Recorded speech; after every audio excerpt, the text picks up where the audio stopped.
Personne ne consomme du manga de la même manière, c'est le constat que je me suis fait à force de voir des vidéos de gens qui parlent de voilà, comment ils achètent leur manga, comment ils consomment, tout ça.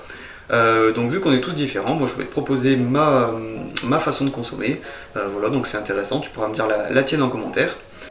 Déjà dans un premier temps, moi j'achète pas de manga à l'aveugle.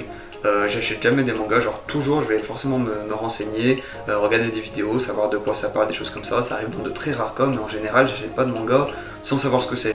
Ensuite tout ce que j'achète, je le lis avant d'acheter d'autres mangas. Donc je vais pas acheter sans avoir lu ce que j'ai commencé. Je sais qu'il y en a certains qui le font, qui se retrouvent avec des piles à lire comme ça, mais moi c'est pas du tout comme ça que je fonctionne.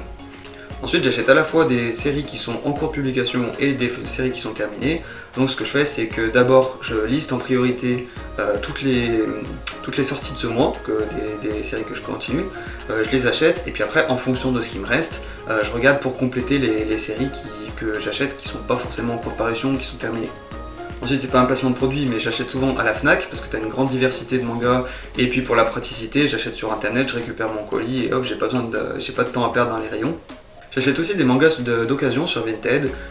C'est pas forcément des mangas qui sont prioritaires, mais c'est des mangas qui me font de l'œil, que je me dis ah peut-être un jour je les prendrai. Et j'essaie surtout de prendre des lots parce que c'est ça qui est assez intéressant.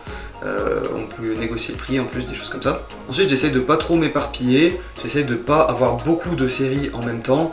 J'essaie vraiment de compléter les séries avant d'en avoir d'autres. Voilà, je peux en avoir en plus des séries en cours, je peux en avoir 2 ou 3 maximum.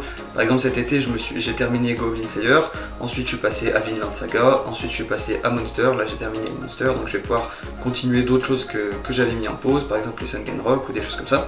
Et d'ailleurs n'hésite pas à me dire si tu veux que je te dise quelles sont mes lectures en cours, quelles sont lesquelles j'ai abandonné, lesquelles j'ai terminé, des choses comme ça, je pense que ça peut être intéressant. Je compte sur toi pour me dire en commentaire. Allez, on se retrouve pour une prochaine vidéo, ciao, et surtout n'hésite pas à t'abonner et à liker.